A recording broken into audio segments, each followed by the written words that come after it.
Hello friends, मेरा नाम है विशेष गोयल और आते हैं मेरे चैनल विक्यूल। तो आपका बहुत बहुत स्वागत है। तो भैया, दिल्ली यूनिवर्सिटी के BCom programme second semester business law की नई वीडियो आपके सामने लेकर आया हूं मैं। और जहां पे मैं आज आपको चैप्टर 4 बताने वाला हूं। इंडियन कॉन्ट्रैक्ट एक्ट का चैप्टर 4 है ये, competencies of the parties to contract. इसकी मैं आपको आज केस स्टडीज़ की जो क्वेश्चन हैं वो दिखाऊंगा, प्रैक्टिकल क्वेश्चन, साथ में आंसर भी दूंगा, तो चिंता बिल्कुल मत करना। तो बिना टाइम वेस्ट जल्दी से शुरू करते हैं। Question 1, a minor borrows rupees 10,000 and executes a promissory note for the amount in favor of B. After retaining majority, A executes another promissory note in settlement of the first promissory note. Can B recover money from A? सोचो और बताओ। तो देखो, इसका answer है कि नहीं भाई, यहाँ पे जो डॉक्ट्राइन ऑफ रेटिफिकेशन है वो माइनर के केस में एप्लीकेबल नहीं है। यहाँ पे हुआ क्या, मैं समझाता हूँ। क्योंकि माइनर ने 10,000 रुपये बोरो किए थे और एक प्रॉमिसरी नोट दिया था। अब मेजॉरिटी होने के बाद ऐसा नहीं है कि वो एक और प्रॉमिसरी नोट करेगा। अब देखो, क्योंकि था तो वो माइनर ना, जब उसने पैसे लिए थे, तो माइनर के साथ आप ऐसा कॉन्ट्रैक्ट नहीं कर सकते हो। कोई भी कॉन्ट्रैक्ट नहीं कर सकते हो माइनर के साथ। तो ठीक है, तो ये यहाँ पे नहीं हो पाएगा, वो रिकवर नहीं कर पाएगा पैसे। ओके, क्वेश्चन 2 है, A minor and an undergraduate student of Delhi University buys 10 pair of designer shoes on credit from the dealer B. Is B entitled to any payment in respect of goods? सोचो और बताओ। Okay, answer discuss करते हैं।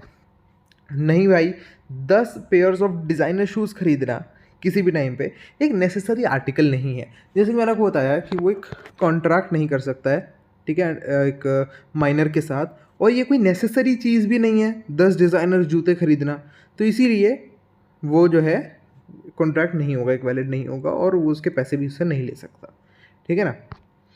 Question number 3 कहता है, M, a minor, by fraudulently misrepresenting his age, enters into an agreement with N for selling his property.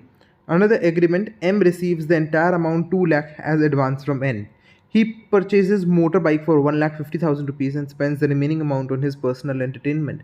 Subsequently, M wants to avoid the contract on the basis of minority. Can he do so? सोच के बताओ।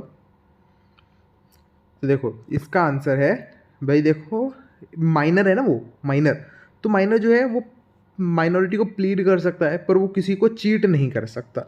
तो इस case में क्या होएगा, court उसे कह सकता है कि वो जो मोटर बाइक है वो एन को दे दे, ठीक है, क्योंकि माइनर ने उसको चीट किया है, तो ये गलत हो जाएगा।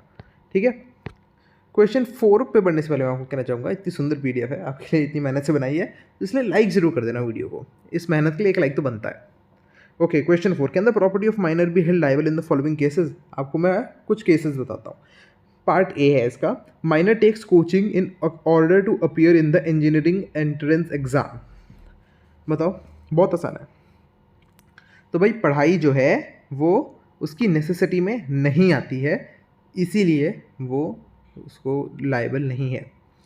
Part B, M, a minor breaks his leg in football match, he engages doctor to set it. बताओ। तो भाई देखो, इसका जवाब है हाँ। क्यों? क्योंकि उसकी हेल्थ से रिलेटेड बात आ जाती है यहाँ पे, ये एक नेसेसिटी है। Part C, X, a building material supplier, supplies 10 bags of cements to be used in the construction of minors house. बहुत आसान है, जल्दी बताओ। बिल्कुल नहीं भाई, वो घर बनाना उसके लिए एज नेसेसिटी नहीं है, उसमें जो उसको सीमेंट के बैग दिए नेसेसिटी नहीं है, तो इसलिए इसका आंसर है नो। डी है, M, aged 17, is a student of 12th class, he buys spectacles on credit for his studies. जल्दी बताओ, बहुत ईजी है, तो इसका भी आंसर नो है। ठीक है, वो चश्मा भी एक नेसेसिटी के अंडर नहीं आता है, जो उसको ज़िंदा रहने के लिए ज़रूरी है, उसमें नहीं आता है। ओके, क्वेश्चन 5 कहता है, Smith, a minor, buys a car from Jones on credit basis for 5 lakh and Smith's friend aged 21 को signs the contract with Smith. Can Smith's friend be held liable?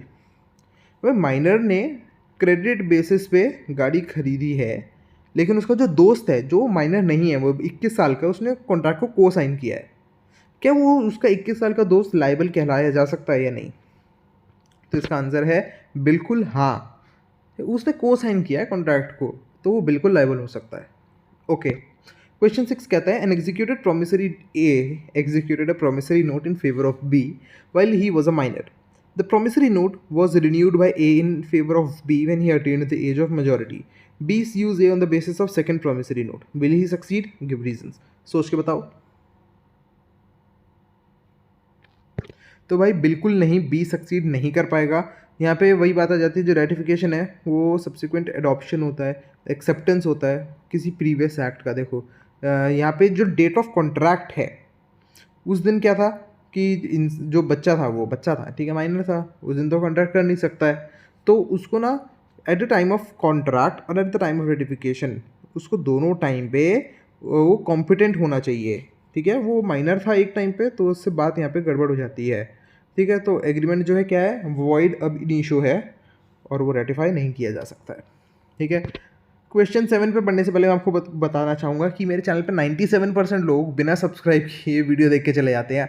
बिल्कुल गलत है यार. सब्सक्राइब करो, support करो, और साथ ही साथ आपको भी फ़ायदा होगा जब सारी वीडियोज़ आपको देखने को मिल जाएंगी एक ही जगह पे, और जैसे आई वीडियो आती रहेगी आपको पता चलता रहेगा. तो सब्सक्राइब करके बेल आइकन को जरूर दबा देना. क्वेश्चन 7 कहता है, P a minor borrowed 50,000 rupees from Q a money lender by misrepresenting his age to be above 18 years. On discovering the truth, Q waited for P to become a major and got promissory notes signed from P for 60,000 rupees. Is P liable to pay? अरे बहुत easy है यार, ये वाली चीज़ कितनी बार बता दी मैंने आपको, बहुत ईजी है. तो भाई इसका आंसर है नहीं, पी लाइबल नहीं है पे करने के लिए. जो रूल ऑफ एस्टॉपल है वो माइनर के केस में अप्लाई नहीं होता है. अगर उसने अपनी एज रिप्रेजेंट भी करी है तब भी उसने दूसरी पार्टी को जो इंड्यूस किया है अपने साथ कॉन्ट्रैक्ट करने के लिए, उसको स्यू नहीं किया जा सकता है, ना ही कॉन्ट्रैक्ट में ना ही फ्रॉड में. क्यों? क्योंकि जो इंजर्ड पार्टी है, अगर आप उसको ये कहते हो कि ठीक है भाई तो उसको फ्रॉड के केस में फंसा दे, तो इनडायरेक्टली आप उसको वॉइड एग्रीमेंट एनफोर्स करने को कह रहे हो कि तूने उसके साथ माइनर के साथ किया था एग्रीमेंट, तो उसको मान लेते हैं, जो कि नहीं हो सकता ऐसा. ठीक है, तो यहाँ पे भी गलत हो जाती है बात.